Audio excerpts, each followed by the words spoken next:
Yahweh Oba Luga Tokwe Oba ya Tokwe Ise Oba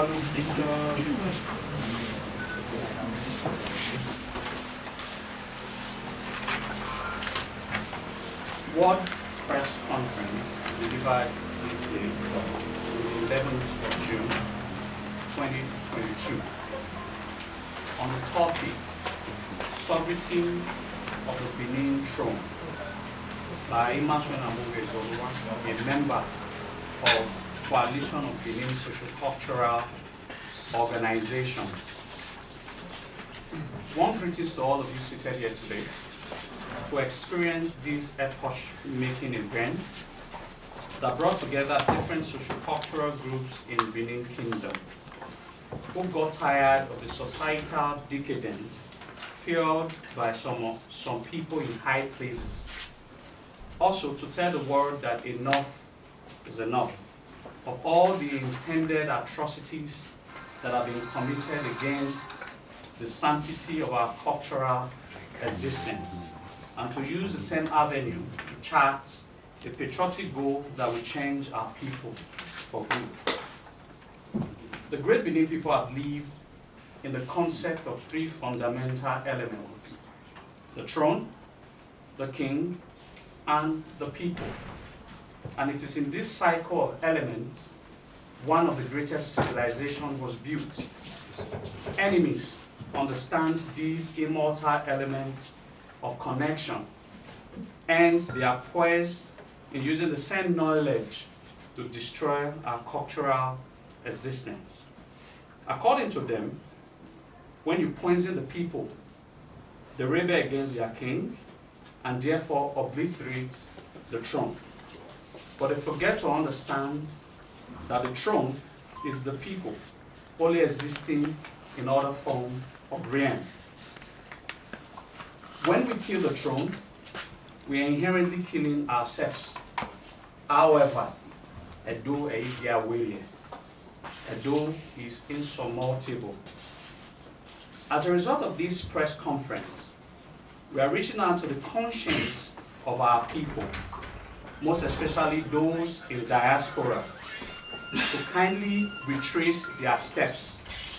A son might have differences with his father, but his father remains his father.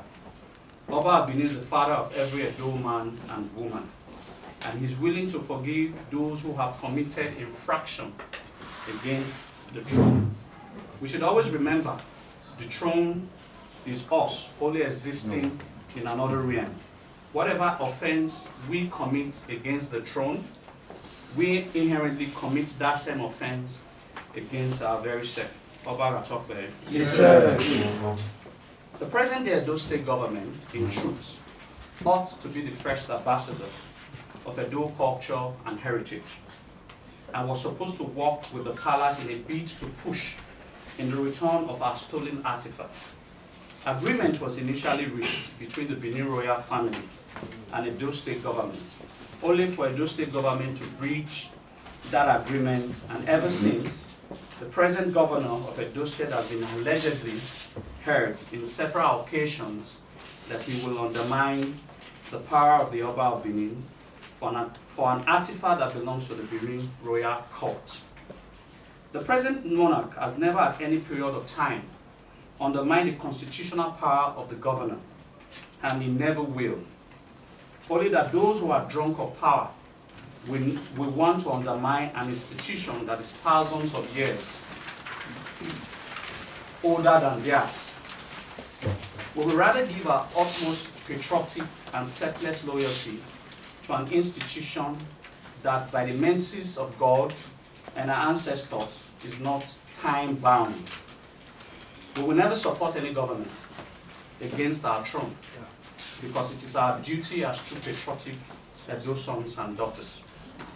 Ladies and gentlemen of the press, let's now go straight to the cruise of today's press briefing, having given a background of what led to why we are all gathered here today: the sovereignty of the Benin throne. The Benin throne is the bulwark of our past, present, and future. It encapsulates the very self-consciousness of our race. It is a stream that our soul connect with. It is our rallying point as a people. Before the advent of modern politics, the king, Oba of Benin, was an absolute monarch. He was both a spiritual and political head, as well as the highest organ of justice in the kingdom. Even today, the king receives dozens of supplications from loyal subjects who still believe that the king's law is the only just law in the land. We are forced to ask, how come that an institution that has been dismissed elsewhere as anachronistic can be so vibrant in a modern 21st century federal republic with a written constitution? The secret is in the Benin monarchy itself. While coming to terms with modernity, regulated by a constitution which is the highest law in the land, it has maintained its clarity of vision on responsibility from such a high moral and cultural pedestal that is visually unassailable. With the advent of modern politics and democratic rule, the political reformers, whether self-styled Democrats or progressives, have had concerted effort to stock up a stock of contemporary political ammunition and unviable reforms to debase our cherished culture and tradition. Of course, there's nothing new in this picture, and certainly nothing unique to politics and democracy that we as a people have not witnessed since our independence in 1960. However, the insurmountable sovereignty of the Oba of Benin and his kingdom remains strong, and the unifying bond for the Benins and all. The Oba is the author and the preserver of the invaluable precepts and practices in the administration of his kingdom and people. Oba Atokwe. Yes, sir. Edo state government and the Ogiemen people. There is a growing concern of a calculated effort by the present-day Edo state government in aiding the criminal activities of the Ogiemen bandwagons. Hence, the refusal of the state government to vividly state it clearly that the Ogiemen title is only recognizable by the Oba of Benin as a chieftaincy title under the royal leadership of the Benin Traditional Council as stated in the 1979 Gazette of Traditional Rulers and Chiefs Edicts. These misguided Ogiemen bandwagons has continually falsely claimed that according to degree number 37 of 1968 Chieftaincy Order, that Ogiemen is recognized as a traditional ruler. A closer look at the said decree.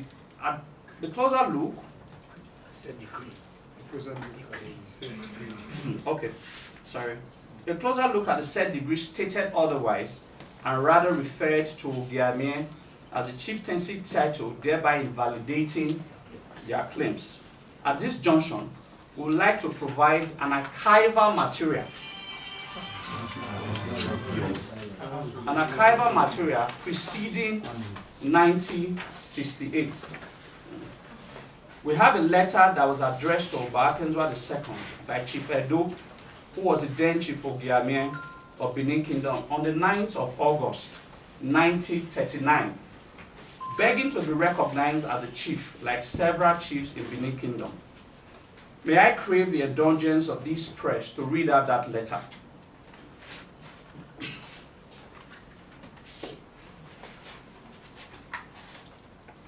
Ogiemen Quarters, Benin City, Wednesday 9th of August, 1939.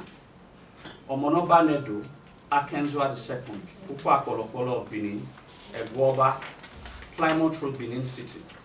Copy, the District Officer, Benin City, and the Resident, Benin Province, Benin City.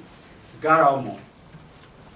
Chief Edo the Ogiemen of Benin, appeal form. I humbly submit this appeal not with the intent to obstruct the plan of the government or either take pride over the Omonoba, or do I concede on this occasion, but honestly craving for indulgence of recognizance and the distinct chieftaincy amongst the Benin chiefs. May the Omonoba live long and myself live long, his faithful and loyal subject. I am not with these raising heel against the present Omonoba of Benin, nor would I, nor my descendants, nor any member of my house raise heel against the Oba presently and futurally. I will be a loyal subject of the Oba of Benin until my life's end. But only one thing, I humbly claim certain recognitions of myself and my descendants or every head of my family. In the support of this my claim, I hope the Oba gratefully do justice to my request, and in support of myself, as I have previously said, that by virtue of my birth and history, I need certain recognition for mercy's sake. I refer the Omonoba and the residents of the letter paragraph of page 9, 10, 11, 15, and 16 of a short history of Benin by Chief Jacob Owade Araiwa, the Oba Hawaii Benin, a member of the Royal Society of the House of Iwebo. Point number 7, my ancient people are unsatisfactory with my ruling. Therefore, I am rejected, and neglected. But my people, and now I am craving through the Omonoba for recognition. I may not be considered worthy of this post, as my ancient people has fully degraded me. But may it please the Omonoba to gratefully consider my condition and not suffer me and my house to remain in a state of penury. Should the Omonoba consider me worthy of the Oba's recognition and the honor conferred on me, may I beg the Omonoba for primacy of this recognition in my house. The history has supported my claim, and I leave everything to the mercy of the Omonoba Akenzua II, who has the interests of his people at heart. Omonoba knows best. Oba Gatokwe. I remain your most obedient and faithful subject. He's right. Chief Edo Ogiemen, which was also witnessed by a son called Obaze Edo Ogiemen. This is the original document. Going back to our press briefing.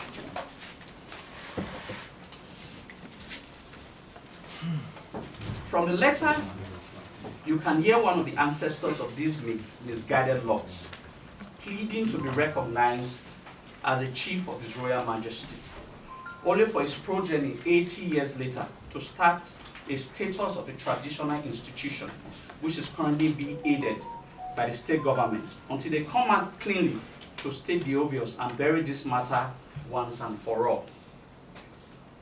We read a letter of one criminal and ex-convict called Arisco Osemide, dated 4th of April 2012. We have the letter here. We have the letter here.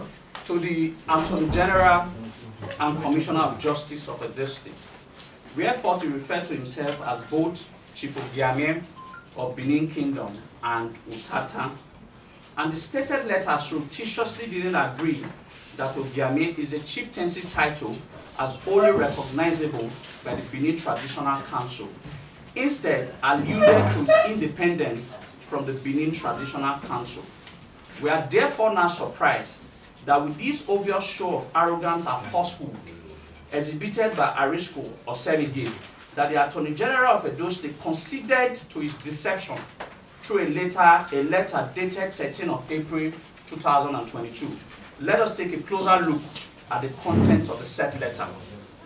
Arisco Osemide was addressed as a chief. We therefore want to ask, under which law was Osemide made or recognized as a chief? As we are very much aware that Osabo Ogiemen is still the Ogiemen of Benin Kingdom, recognized by the Benin Traditional Council. Point number 2. According to the letter, quoting from the letter now, that the Attorney General wrote in reply of the criminal Arisco.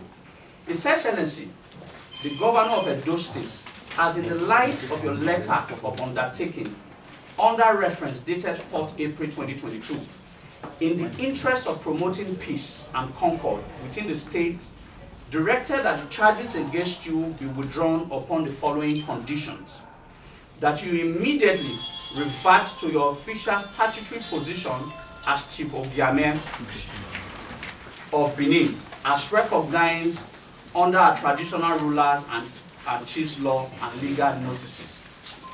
The excerpt clearly stated that the Edo State government conceded to the deception of the Arisco letter dated 4th of April, wherefore he alluded to his independence from the Benin Traditional Council, even when it is against the edict of 1979, and further recognizes the position of Ogiemen chieftaincy title. We therefore want to state it clearly that it is not within the jurisdiction of Edo State government to recognize any chieftaincy title in Benin Kingdom until it is conferred by the Oba of Benin and ratified by the Benin Traditional Council.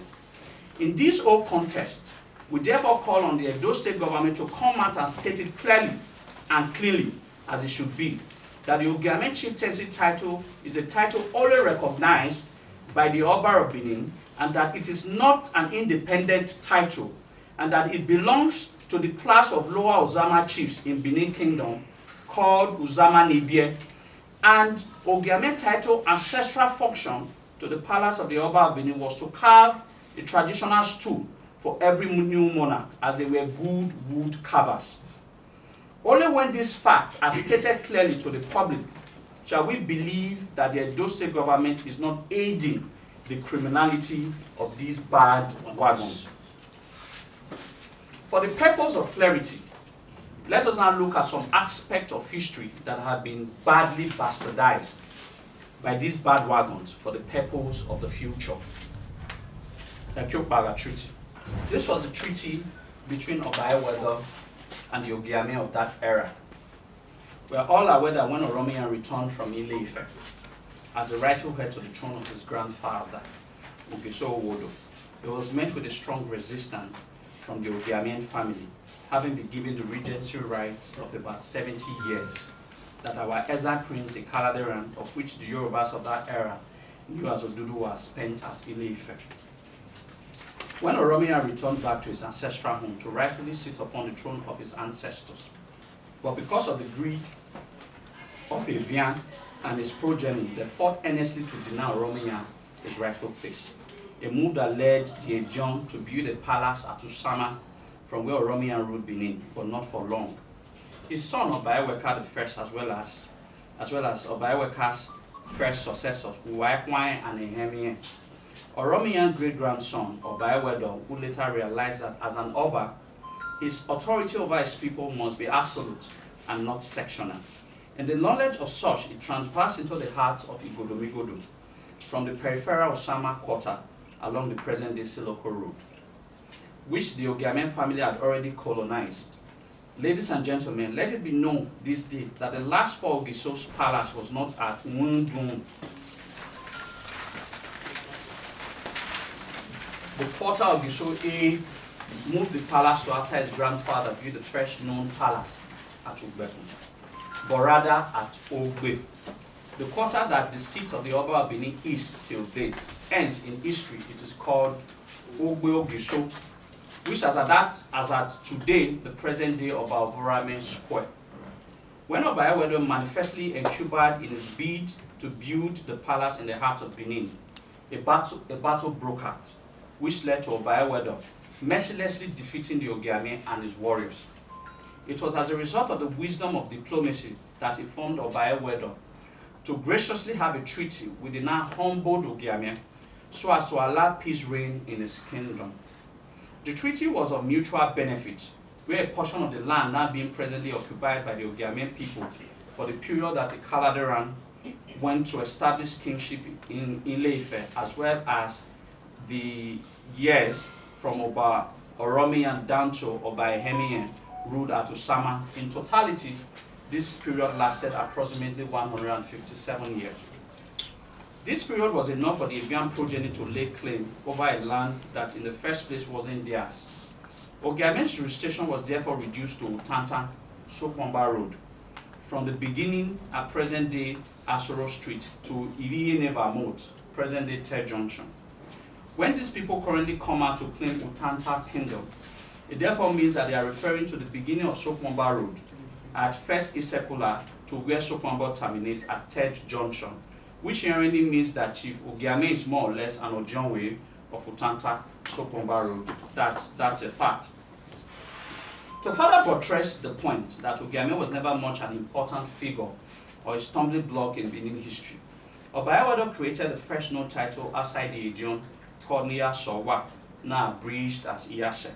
And that title was referring to the supremacy tussle between the Oba of Benin and the Ejon of the kingdom of which Olia is the head. So from here, you can see that Ogiemen was never in any tussle with the Oba of Benin, other than the treaty of the right to hereditary succession and not ownership of land.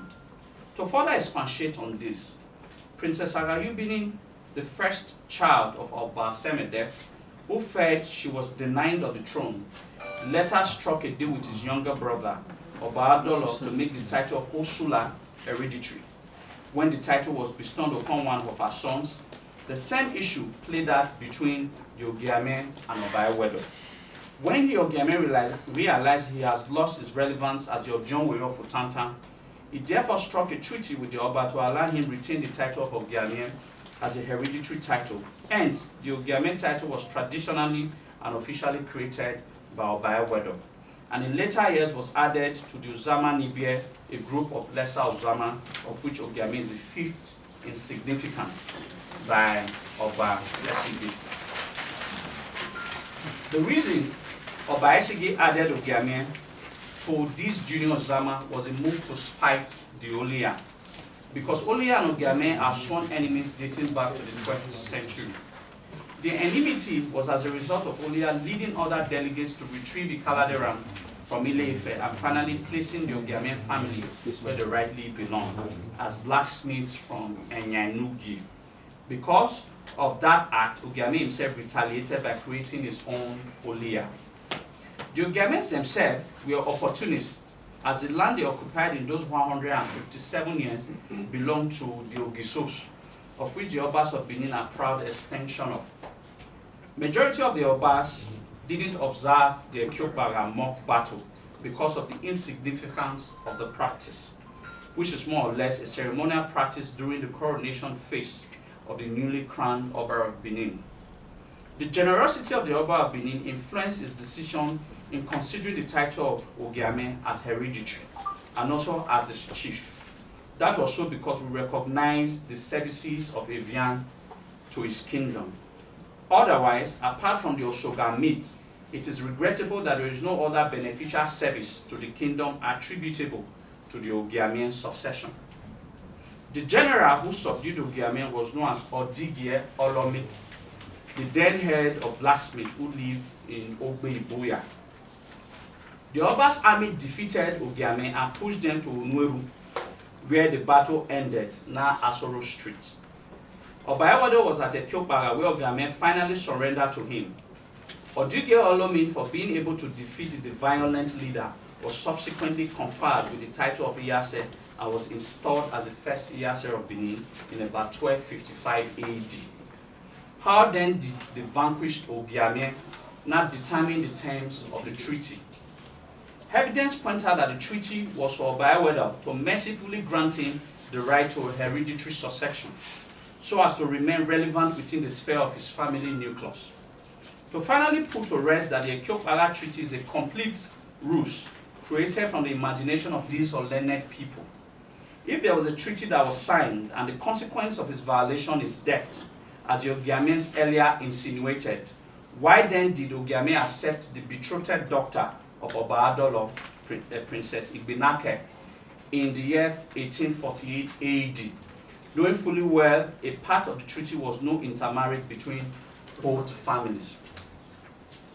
We therefore plead for His Royal Majesty, Obayawedo II Ogidigan, as a result of this overwhelming fact, to abolish this Ekyopaga Treaty, built on deception and lies, and also render the Ogiemen title useless, as in the first instance, it was the one who gave the relevance to that title.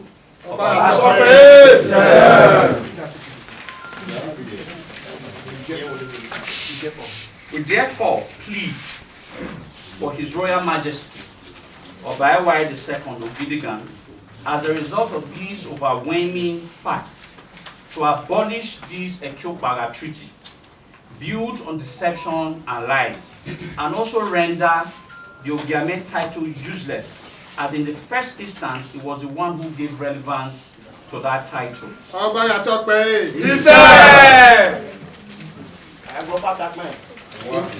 In conclusion, our race was created by God Almighty with every sense of wholesomeness, giving us a king that helped in calibrating our minds into the greatness that was envied by all of the world.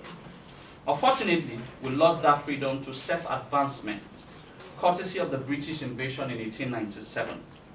The building processes started once again by Oba II after an interregnum of 17 years. Today we are faced with the tragedy that instead of the Benin to rally once again with their king to build another great future, even greater than what we lost, we are now joining forces with those who in the first place had brought us to our present state. We need to wise up as a race. Let us unite in one purpose, and sooner than later, we can take our rightful place in the polity of the world affair with our king in the epicenter of it. Oba Edo Oba, Waya Wese. The legacy of our past shall endure forever through us. Oba Gatokbe. Umogu Atokbe. Nothing touches our common heritage. We are ready to protect it. Yes. So, not just the press conference, it's a warning to anybody Enemies of the that think can create division in the kingdom. We have one home, one father. Yes. That is the Oba of Benin and the palace of the Oba of Benin, wherein every one of us can take refuge any day, anytime. So the more we agree with that, the better for all of us. So, members of the press and many Benin people that are seated here in this conference today, we want to appreciate all of you for coming. This is the first step we are taking. Subsequently, we are going to be updating you. We are going to be updating the Benin people, the Benin nation. Other relevant steps we are going to be taking to preserve this our common heritage. Please be at alert, be on guard. When the chips are done, Benin are known for war. We are warriors, and it has been so. So we still have men and women like the ones that are here today who still have that warrior-like spirit in them. We are warriors. My mom, Our woman. my mom,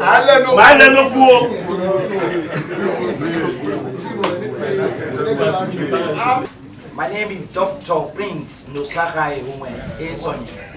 I'm a direct descendant of Oba Esonye, and I major in African history. I back my PhD in African history back there, and at the present I lecture African history.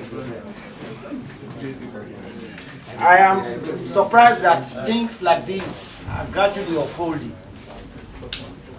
We know Benin history very well, even though you did not study history. But for those of us who were reading history those days at the primary level, we acknowledge the fact that history cannot be distorted. Therefore, what we see today is a radical deviation from the original history of Benin. And I want to pay that proud obeisance to the President Amowe Izodua. He has said it all, but let me reiterate in this regard that nobody cleans his or her anus before going to the toilet. It's a very serious aberration. And as an authority in African history, I am aware, and I can ask you to take that to the bank, that Benin Kingdom is number one. Whether the devil likes it or not, the historical antecedent of Benin is a greater history that cannot be distorted. Now, having said this, I want to urge the state government. I am Somba, that the state government is supposed to be part of the Benin Kingdom. Edo State government, to be precise, led by Mr. Godwin Inoyas Obaseki, to thoroughly look at the ongoing by the Ogiemens and put them where they belong. Failure to do that, it is an invitation to anarchy. And many of us are prepared to treat that because our father is our father. And I said it earlier. Late Reverend Father Uwafo, in one of his topics, and he said, and I quote, he said, "What I did was done because of my tendencies." Please underline that word and look at the deep structure of that word towards the radicalism. And I dare say this, that stomach who does not make a noise one day bombs and then attracts the passers-by. Therefore, it is necessary that the Ogiemens should retrace their step and live where they are supposed to belong. I say this, everybody cannot be royal. But for those that are all royal, so to speak, they share the same blood with those that are not even royal. The difference is that we cannot belong to one family. But in Benin, we are one family. I read Domiya.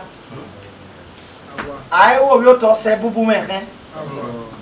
Amaru rivi akekebeho. Amaru ogiama baidamwa. Therefore, these speak volumes that the Benin is very united. Now, some of us, we pay the proud, like the president said. We pay the proud to go to school. We are not on the mindful of the fact that God is with us. Because when you have God behind you, you will succeed. Yes. About 2007, I made reference a dark start event when I paddled my pen, as it were, and some persons felt embarrassed. And the person said it was time to eliminate me. I was taken to the cleaners amidst loudest ovation. Let us kill him. That was the sing song. And as they would do that, they did it without fear or favor. And about 3-4 journalists were presented with a writ of passage. And yours sincerely was also taken to the cleaners. Today, I'm all standing because God is with me. And God will be with us in Jesus' name. Amen. But having said that, like I said, Ancestors.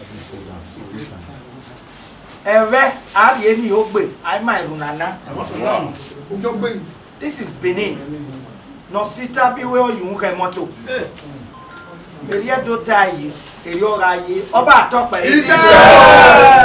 We cannot betray ourselves when we challenge and follow the right positions. I pay this obeisance and I want to salute those who are with us. Continue to be with us. It will be well with you. It will be well with all of us. It will be well with everybody in Benin. But except those who are acting as strategists, they will find it very uncomfortable when the match will start properly. This is not Arsenal or Liverpool, but this is a direct standard. And we will demolish whoever is on site and are not prepared to speak the truth. God bless you all. Oba talk by Thank you very much. Please.